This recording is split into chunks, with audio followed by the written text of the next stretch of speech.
The Red Pyramid was structurally sound, and once finished, marked a remarkable design milestone.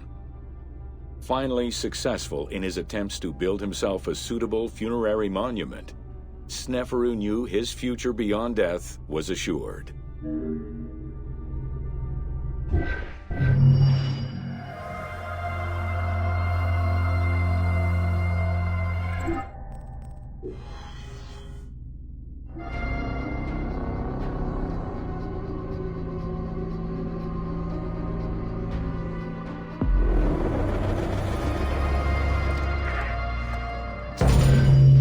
Welcome to Pyramids of the Middle Kingdom.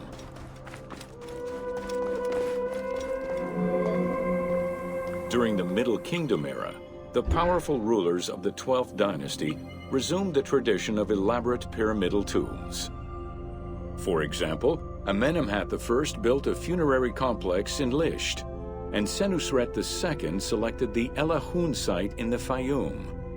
Amenemhat II and Sesostris III, however, cast their favor towards Dashur. Amenemhat III built a pyramid there as well before moving to Hawara in the Fayum.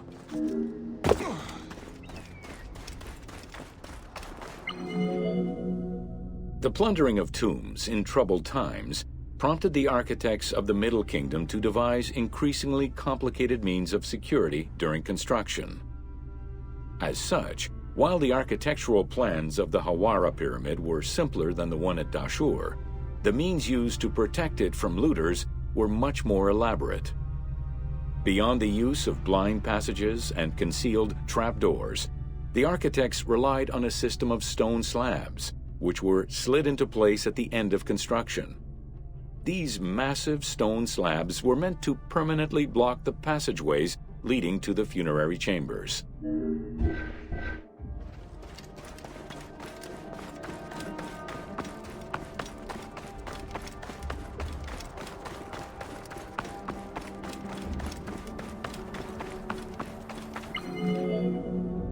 The kings of the 13th dynasty began building their pyramids at Masguna, south of Dashur, then moved on to Fayum and Abydos. The kings of the 17th dynasty, however, satisfied themselves with crowning their cave tombs with small pyramids of raw brick. The kings of the 18th dynasty gave up the shape of the pyramid as a royal tomb entirely. They chose a mountain with a pyramidal shape in the Valley of Kings and dug their graves there.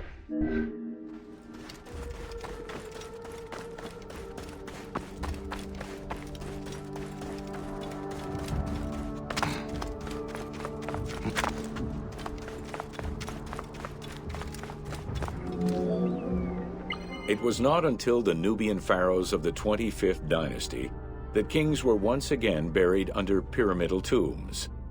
In fact, today, the area of ancient Nubia, modern Sudan, contains a record number of 220 known pyramids to Egypt's 138. Despite their slow decline in use and quality, pyramids continued to fascinate all and sundry up to the Roman era. They remain to this day a symbol of the religious dedication of the pharaohs and the grandeur of ancient Egypt.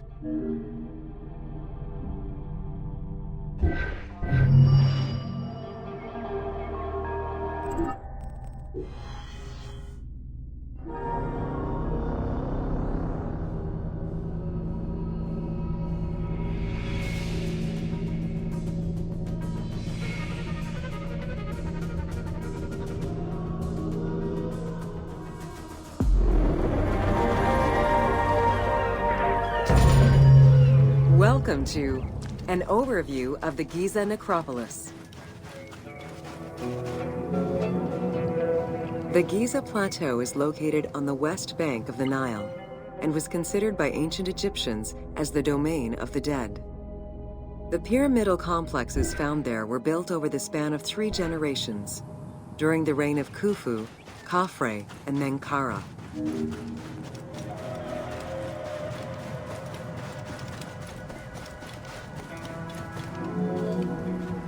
The Giza area, now famous for its 3 pyramids, is part of a wider grouping of funerary complexes. rulers from this period generally elected to be buried in the area. The focal point of the entire region was the city of Memphis, chosen as the capital of Egypt at the beginning of the Old Kingdom.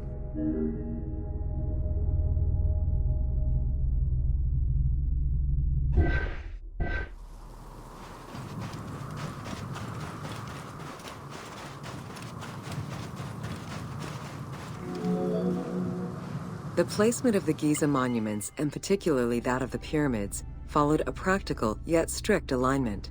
First, they focused on cardinal points, and then they accounted for the natural geology of the plateau.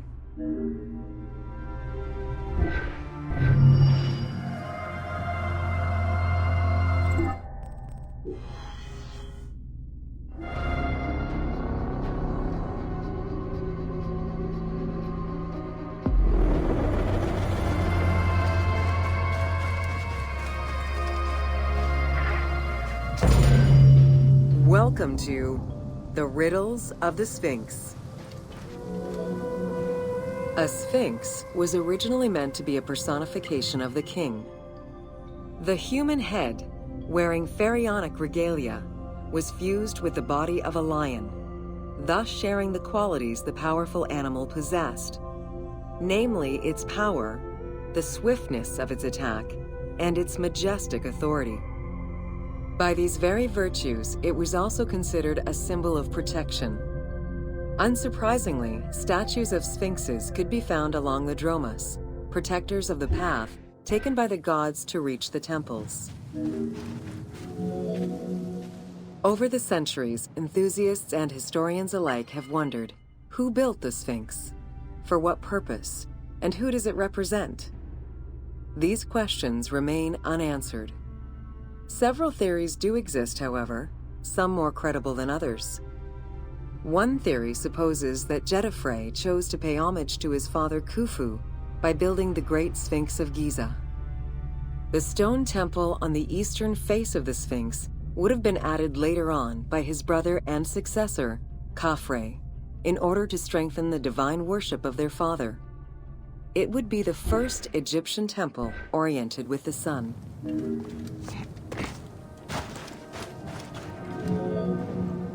Another theory suggests that the Sphinx was built by Khafre and was meant to represent him. The arguments to support this hypothesis are based on the fact that the limestone beds used for the main work of the Temple of the Sphinx are geographically and architecturally similar to the Valley Temple of Khafre. Some believe that Khufu himself built the Sphinx, which was later finished under his successors, Jedefre and Khafre. These arguments are based on the stylistics of the engraving, the typology of the nemes, and the absence of a beard at the time of construction.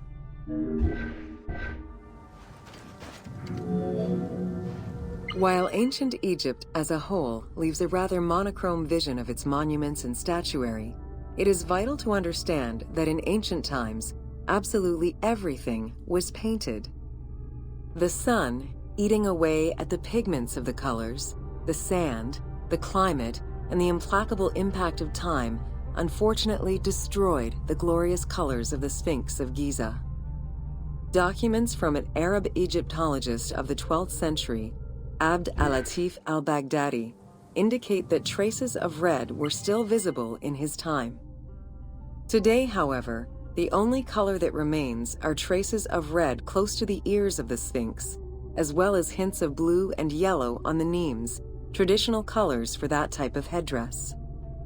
The pigments for the color red were man-made, obtained by mixing different products such as clay, quartz sand, and very finely crushed hematite. Red had a strong symbolism in ancient Egypt. It was both the color of life and the color of death. It could represent the sands of the desert or the brilliance of the sun. Red was also associated with the god Seth, vengeful and destructive.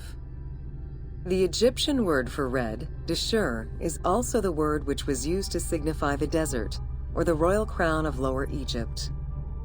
In art, red was also the color used to paint the bodies of men, while yellow was used for women.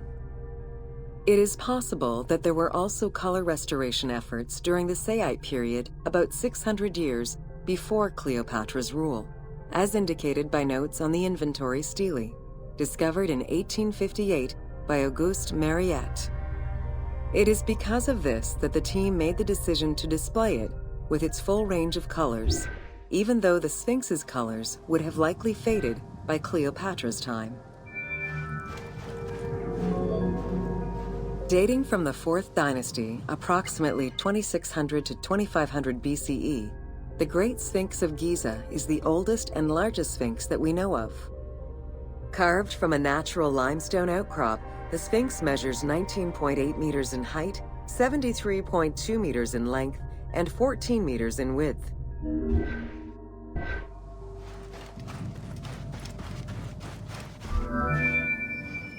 In order to bring polish to the imposing monument, several blocks of limestone were added after the initial construction phase.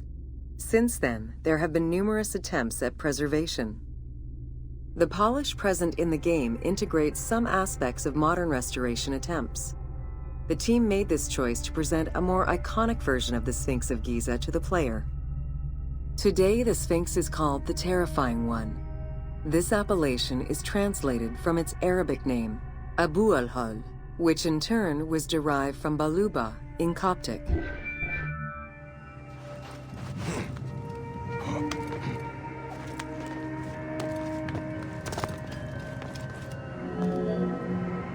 The Sphinx as a whole was carved in situ from a natural stone promontory. Its head was built in a limestone peak of the Mukutam Plate, and the body was sculpted in the underlying rock layer where it is located. The degradation of the Sphinx is due in particular to wind erosion and the different quality of limestone used in its construction. The level of sodium contained in the groundwater which abuts the stone is also a contributing factor. The natural bedrock is seen through the oblique natural strata of the Sphinx's body that are similar to the surrounding limestone. Since antiquity, people have always believed there was a hidden tomb deep within the Sphinx. It is thought that attempts to plunder the Sphinx began as far back as the First Intermediate period. Since then, numerous attempts to pierce the Sphinx's secrets have been carried out, leaving indelible scars upon the monument.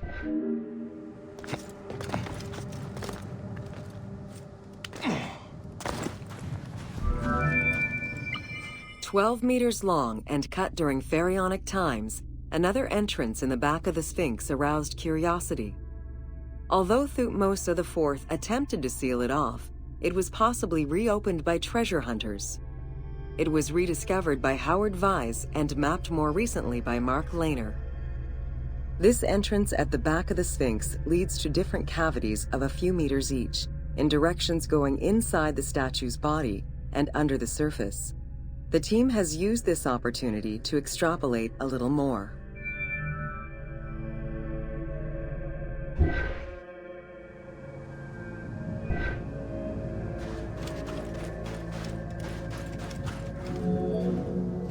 While there have been no major discoveries pertaining to the Sphinx of Giza in recent years, theories and hypotheses continue to emerge. Without validation provided by archaeological sources, however, they remain unsubstantiated. The first of the main theories as to the Sphinx of Giza's meaning posits that the Sphinx was originally a massive representation of the god Anubis. Its principal arguments are that the head of the Sphinx is disproportionate compared to the size of its body. The second theory believes that the representation of two sphinxes on the stela of Thutmose IV would indicate that another stone sphinx had existed on the site itself, possibly even in paired symmetry on the other side of the Nile.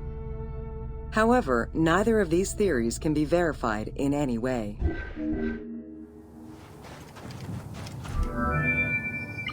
Several scientific projects using new technologies have been put in place in the past decades. The most important was led by Mark Lehner and his team, who specialize in the study and survey of the Giza Plateau, including the Sphinx site.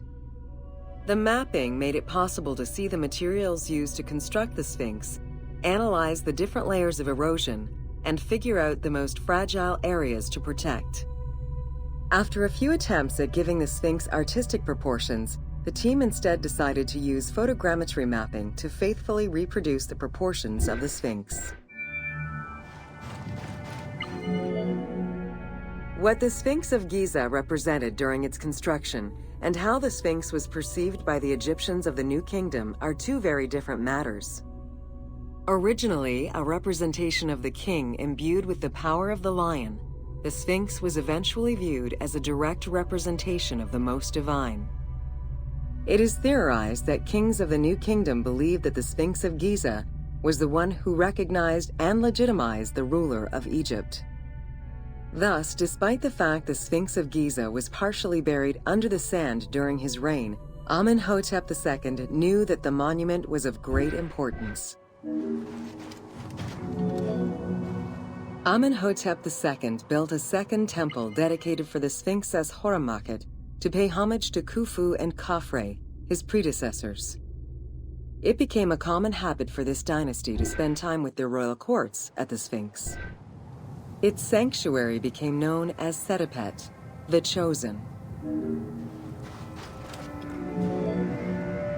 Egyptologist Mark Lehner believed that Amenhotep II built a statue of himself anchored between the paws of the Sphinx, likely to legitimize his reign, alongside a stela found by Salim Hassan.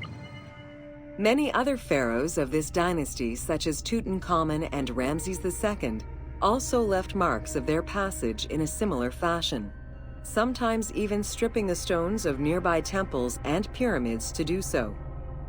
Amenhotep II's son and successor, Thutmose IV, was a frequent offender. While sleeping between the Sphinx's paws, the future Thutmose IV saw in a dream the god Horemakhet proclaiming his coming accession on the throne of the two lands. This was, of course, on the condition that he remove all of the sand covering the Sphinx, which stood guard as the personification of the god, and should thus never be engulfed by the sands of the desert.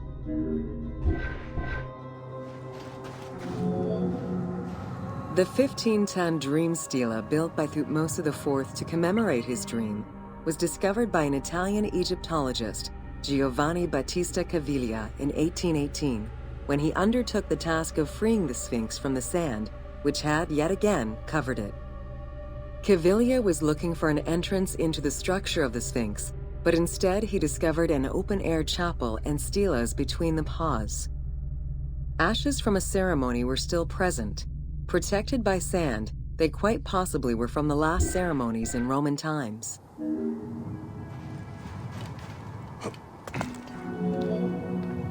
That same year, Caviglia discovered fragments of the Sphinx's beard that had probably been added during the New Kingdom. If many of these pieces are held by museums in Cairo, a fragment is displayed at the British Museum, along with a piece of the uraeus that was on the Sphinx's headdress. It is believed this fragment of beard was possibly kept in place thanks to the statue of Amenhotep II, which was supposed to be located under the head of the Sphinx. A popular cultural legend purports that the nose of the Sphinx of Giza was lost during the time of Napoleon Bonaparte to the cannon fire of French soldiers in training. However, engravings from before the time of that campaign already depicted the Sphinx without a nose, indicating that it had been removed before the French campaign. The most plausible hypothesis is based on the research of the German historian Ulrich Harman. During the 1980s, Harman compiled medieval sources written by Arab authors.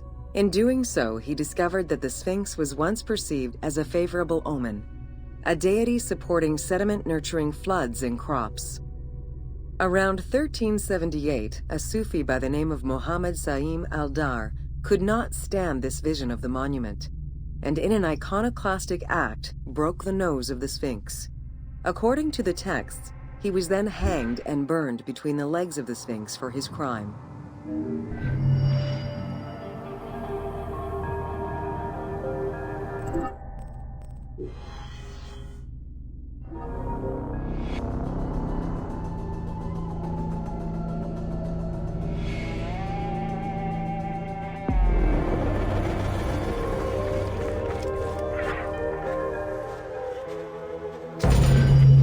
Welcome to Khufu's funerary complex. The Valley Temple was the first architectural component encountered when one entered the funerary complex. It was considered the official entrance of the tomb and mixed the structural components of both a temple and a portico. Khufu's Valley Temple shows evidence of a basalt pavement, letting us know where the portico portion of the structure was located. Such a partition is believed to symbolize both the subterranean and solar aspects of the afterlife.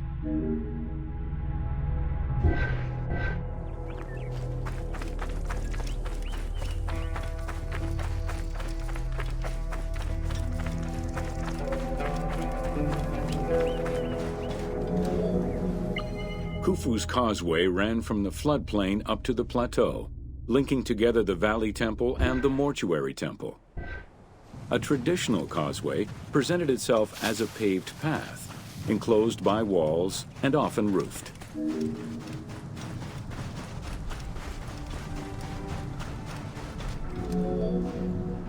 Fragments discovered by archaeologists indicate that the walls in Khufu's causeway, one of the longest known to us, were decorated with carvings and possibly paint. Depictions show a great variety of themes: stars on the ceiling, accompanied by scenes of battles on the walls.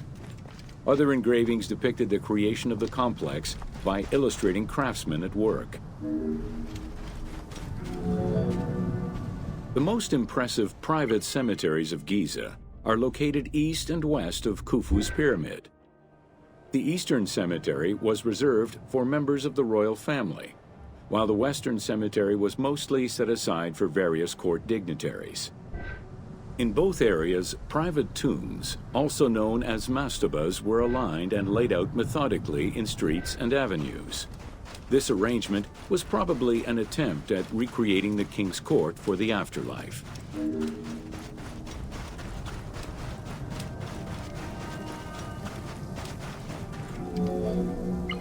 To the east of Khufu's pyramid reside three smaller constructions, the three Queen's Pyramids.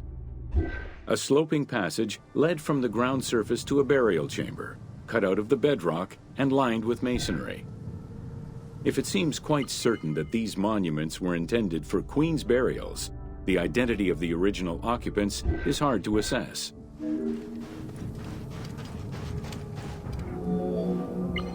The northernmost pyramid was most likely meant for Queen Hetepheres, who was believed to have been Khufu's mother. However, in 1925, her actual tomb was discovered nearby by accident. It was hidden at the bottom of a deep masonry pit in an underground chamber. Within the concealed chamber, Egyptologists discovered the most complete royal funerary equipment, dating from the Old Kingdom, though her body was missing.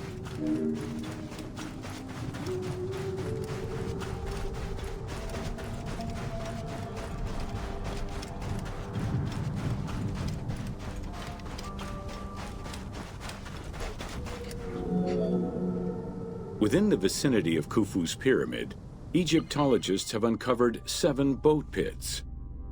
The exact function of such boat-shaped pits remains unconfirmed, though one can easily conjecture that it was symbolic in nature. The boat pits being located at the eastern side of the pyramid, at the precise spot where the resuscitated king was supposed to reappear, could constitute evidence to support such an assumption. The 2 southern boat pits, each covered by a roof of huge limestone slabs, were discovered in 1954 by Kamal al-Malak, an Egyptian Egyptologist. Only one of them had been opened. 1,224 boat parts made of cedar wood were retrieved one by one and patiently reassembled by the master restorer Ahmed Youssef. This process took 28 years. Youssef worked by following lines of mortise and tenon joints and by stitching parts together with vegetable ropes, all in order to keep the design as authentic as possible. The Greek term pyramidion refers to the capstone of a pyramid or the tip of an obelisk. In ancient Egyptian, both components were called benben. This word was also used for a specific kind of food, a cone-shaped offering made of bread. The pyramidion was intended to be a miniature reproduction of the pyramid, making it equal to the monument itself in symbolic importance. A few pyramidia have been retrieved from pyramidal complexes. The earliest, found in Dashur, is undoubtedly a good example of Old Kingdom's pyramidia. It is made of limestone and has no inscriptions. Some engraved pyramidia were recovered from private funerary chapels. Their inscriptions all related to the solar symbolism of the Benben.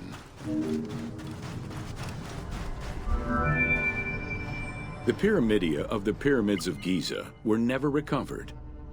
The reconstitution you see in the game is fictive, incorporating a golden pyramidion bearing inscriptions relevant to Khufu.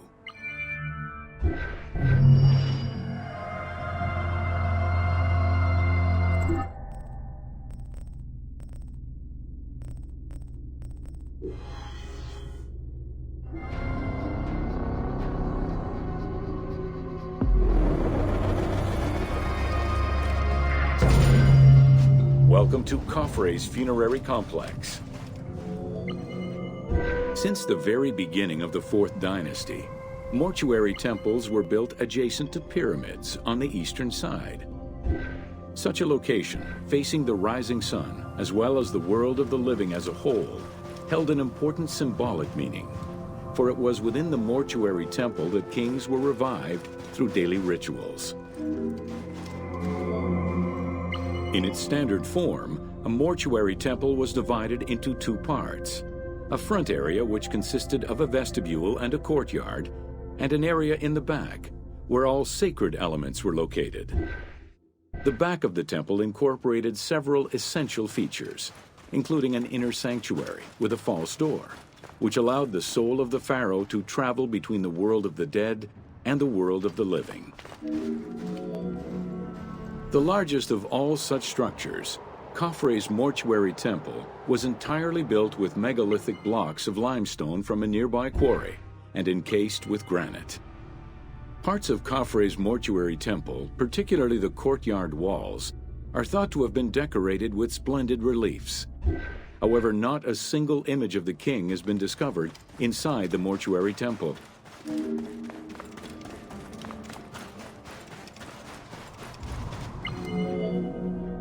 Khufu's direct successor, Jetafre, followed the custom which required each king to establish a new site for their funerary accommodation, and chose Abu Rawash as his last resting place. When the time came to build his own funerary complex, Khafre, also one of Khufu's sons and the successor to Jetafre, broke with tradition and returned to Giza. Not only did Khafre thumb his nose at tradition, but he did so in a way which he hoped would allow him to overshadow his father's most important monument.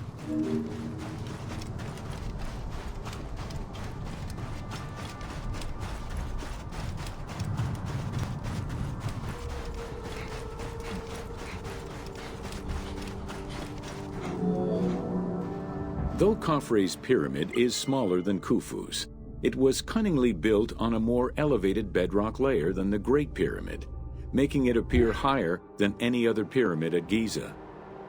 Today, Khafre's pyramid is the only one among the 3 at Giza that still has the upper part of its limestone casing.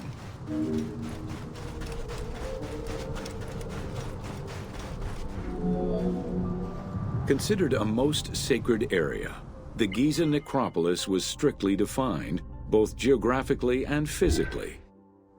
An 8-meter-thick Tura limestone wall completely surrounded the Great Pyramid.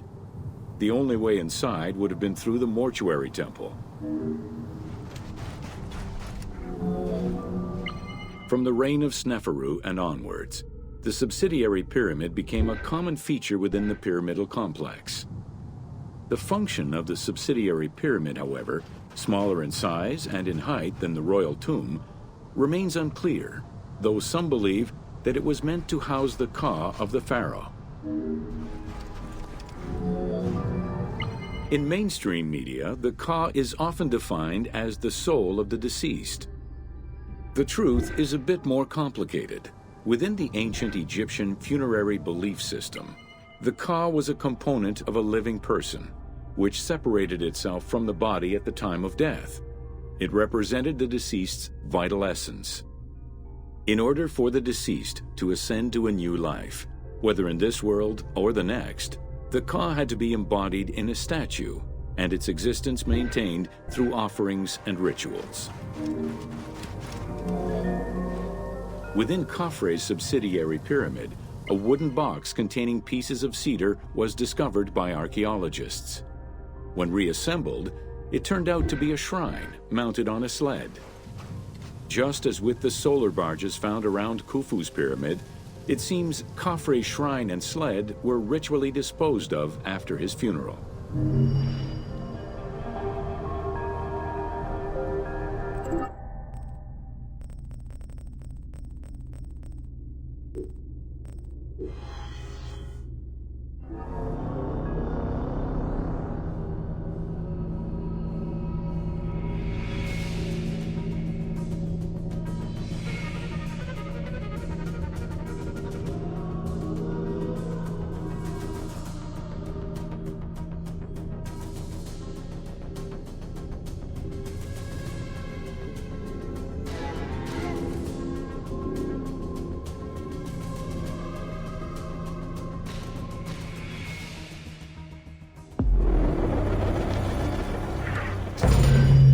Welcome to the Greek pharaohs.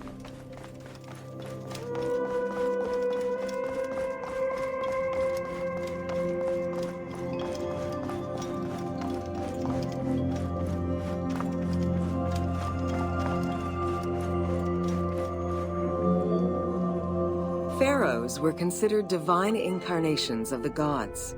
As an avatar of the gods living on Earth, the pharaoh's role was to preserve fundamental values and universal harmony by removing chaos, Izfet, and ensure that justice, Mot, prevailed. The pharaoh, by divine ancestry and through multiple offerings, was the bond that unites the world of men to the world of the gods and allows the maintenance of the cosmic order.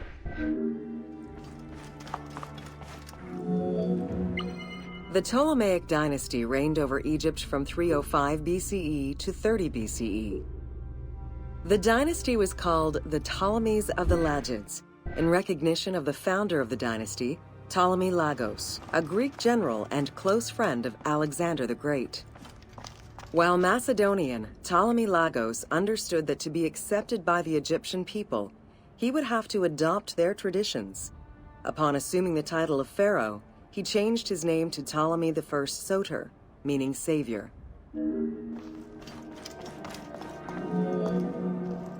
Born in 356 BCE, Alexander the Great went through a hasty education in the affairs of the kingdom before integrating into the Macedonian army, where he quickly rose through the ranks.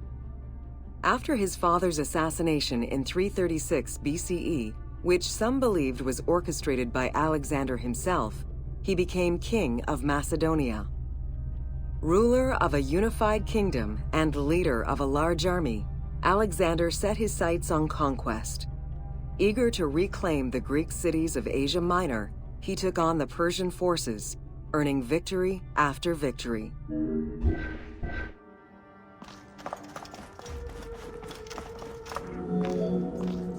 Ever victorious, Alexander the Great marched on, laying siege to city after city until he reached Egypt, where the Persians were defeated yet again.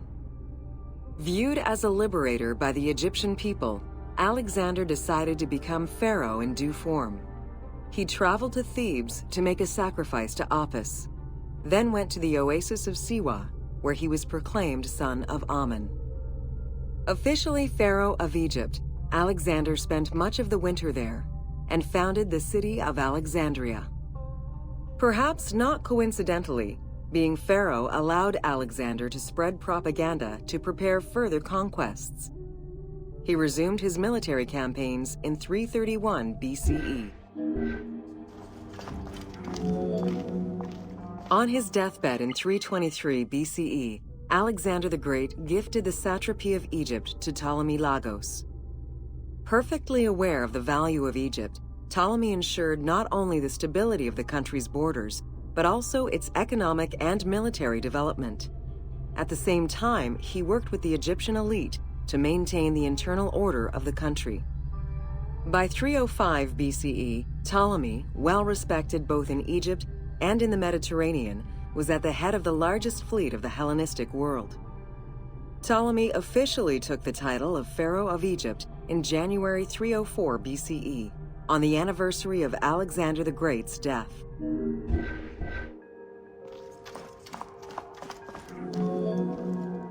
Alexander died in Babylon in 323 BCE. His remains were placed first in a solid gold sarcophagus, and then within another. The casket was carried in an ornate custom wagon, gilded and set with precious stones, and pulled by 64 mules crowned with gold. The funeral procession was diverted to a grandiose temple in Alexandria, built in the conqueror's honor under the orders of Ptolemy I. Julius Caesar visited Alexander's tomb at the capture of Alexandria, and the Roman Emperor Augustus reportedly placed flowers there. However, though many powerful leaders claim to have visited it, the tomb's location has gone missing from history. Some accounts do state that the golden coffin was replaced by a glass sarcophagus, probably by Ptolemy X. It is also implied that Cleopatra may have plundered the tomb in a time of financial crisis.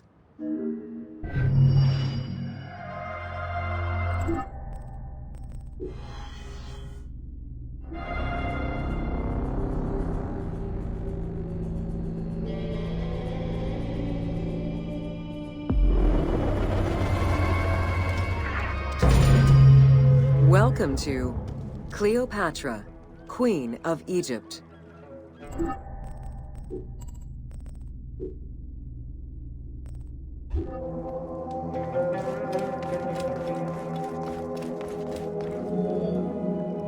Cleopatra VII Theophilopator ascended the throne in 51 BCE at the age of 18.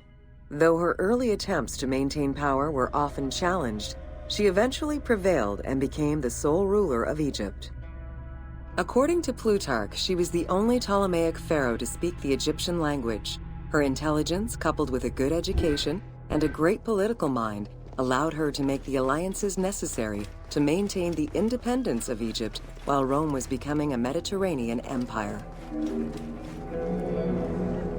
It is important to understand that Cleopatra's knowledge of Egyptian language and keen understanding of the culture allowed her to make powerful ideological reference that resonated with ancient Egyptians. By associating herself with the goddess Isis, the divine mother, great of magic, and repository of divine essence, Cleopatra firmly established herself as the protector of the two lands and legitimized her place on the throne. Upon his death in 51 BCE, Ptolemy XII Aulus bequeathed his kingdom to his daughter and eldest son, Cleopatra VII and Ptolemy XIII. As was custom, the siblings were married. The new pharaoh was 10 years old, his sister wife 17. The early years of their reign were not easy. Between 50 and 48 BCE, droughts and floods aggravated Egypt's problems. General Achilles and the royal advisor Pothinos kept intervening in the young ruler's political decisions, and eventually colluded to turn Ptolemy XIII against Cleopatra. By 48 BCE, Cleopatra was in exile. During Cleopatra's exile, the Roman Empire was not without its own internal conflict. Caesar and Pompey were at war with one another, and after his defeat in 48 BCE, Pompey fled to Alexandria in the hope of finding refuge. This turned out to be an unwise decision. Listening to his advisors, Ptolemy XIII elected to have Pompey assassinated, his head kept as a gift in the hopes of acquiring Caesar's favor. This gambit backfired. Instead of earning approval, the murder of a Roman greatly angered Caesar. Cleopatra, aware of Caesar's anger against Ptolemy for the murder of Pompey, decided to take advantage of the situation. She returned to Egypt in secret, hoping to establish an alliance with one of the most powerful men of the time. Outside of the legend, where she had herself smuggled into his quarters in a carpet, what exactly happened during that fateful meeting remains a mystery. However, Caesar seemed to see a better ruler for Egypt in Cleopatra than in her young and too easily influenced brother. Invoking Ptolemy XII's will, Caesar attempted to mediate peace between the siblings. Ptolemy XIII was enraged by the turn of events, and his advisors were none too happy to see Cleopatra return. Urged on by General Achillas and Pothinos, the young pharaoh plotted against Caesar and Cleopatra, resulting in the siege of Alexandria in 47 BCE.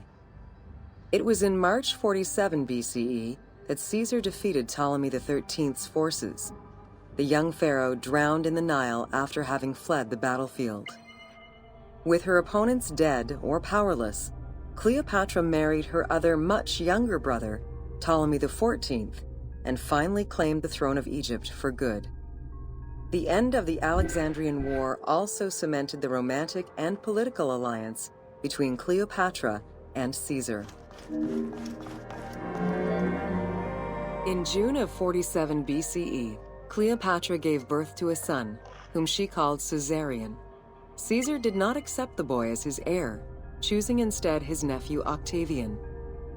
Nonetheless, on his return to Rome, Caesar invited the queen and her brother husband to stay in the city. Her presence still drew much disapproval from the Senate. Always a strategist, Caesar left 4 legions in Egypt and a man he trusted to direct Egyptian affairs, giving him control of the wheat supplies essential to Rome.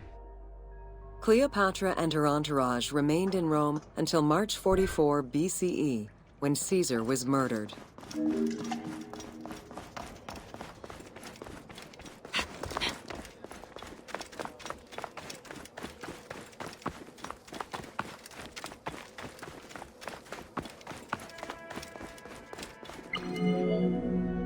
Caesar's most faithful ally, Mark Antony, often visited the Queen of Egypt during his stay in Rome. Unlike most, he recognized the legitimacy of Caesarion, the natural son of Caesar. Antony knew he would need the riches of Egypt in order to fight Octavian and claim the Roman Empire. Cleopatra, in return, saw a powerful ally. In the winter of 41 BCE, she arranged a sumptuous tour of Egypt by boat to show Antony the wealth of her country and the power she held as its ruler. A romantic and political relationship followed. The Roman Senate was once again most displeased. To calm spirits in Rome, Antony married Octavia, sister of Octavian.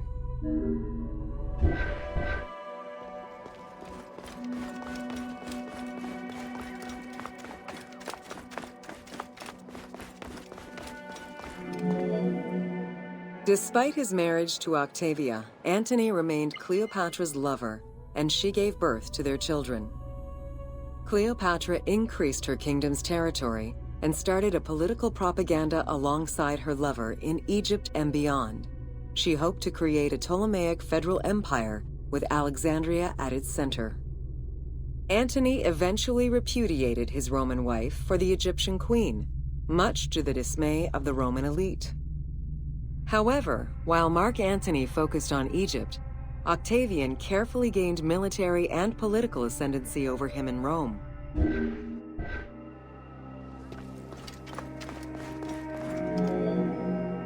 Octavian managed his own propaganda campaign and succeeded. The Roman people hated Mark Antony and Cleopatra. To avoid the censure still inherent in attacking a fellow Roman, Octavian simply declared war against Egypt. Rome's power still reigned supreme. The powerful Egyptian fleet, led by Cleopatra as well as Mark Antony's forces, were defeated in 31 BCE in Actium.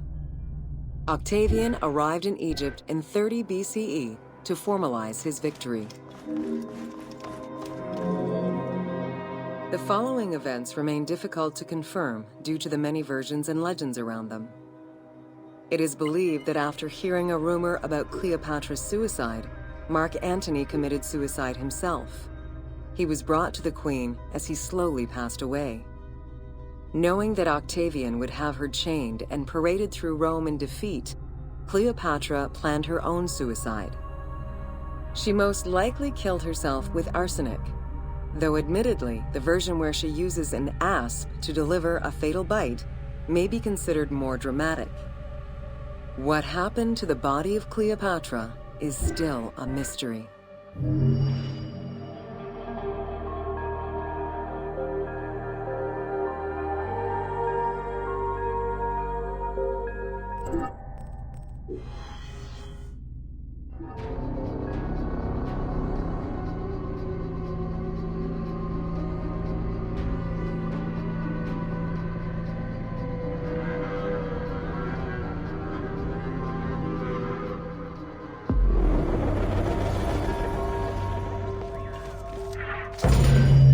Welcome to the Siege of Alexandria.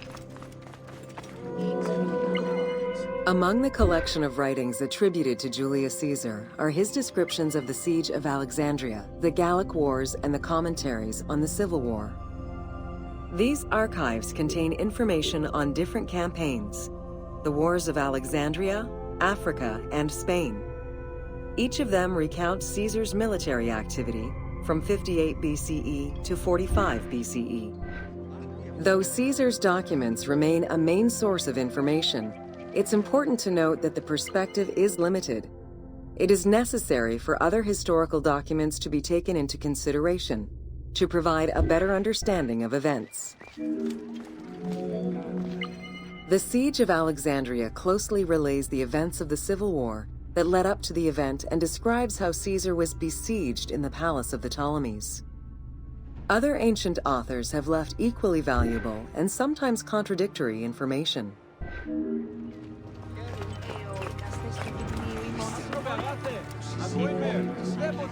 In the events leading up to the Siege of Alexandria, Cleopatra VII and her brother were fighting over control of Egypt. Young King Ptolemy XIII's regent, Pothinus, had firm control over the young pharaoh, and an outmaneuvered Cleopatra soon went into hiding. This set the stage for Pompey's arrival in Alexandria. Having lost his battle against Caesar in 48 BCE, the Roman general turned to his allies, the Egyptians, for safe harbor. But on the advice of Pothinus, Ptolemy XIII had Pompey assassinated in the hopes of earning Caesar's favor. This would turn out to be a most unfortunate decision. Upon his arrival in Alexandria, Caesar was presented with Pompey's head. The sight of a Roman murdered by Egyptians did not sit well with him. Caesar made his displeasure clear, ordering the return of Cleopatra, and for the siblings to resolve their differences and resume their co-rule of Egypt, as per the will of their father. Neither Pothinus nor Ptolemy XIII wished to accede to this demand. While doing his best to aggravate Caesar, Pothinus secretly plotted against the Roman ruler and sent word for Egyptian general Achilles to bring his 20,000 men to fight on his behalf. While Pothinus plotted against Caesar, Cleopatra made a bold move.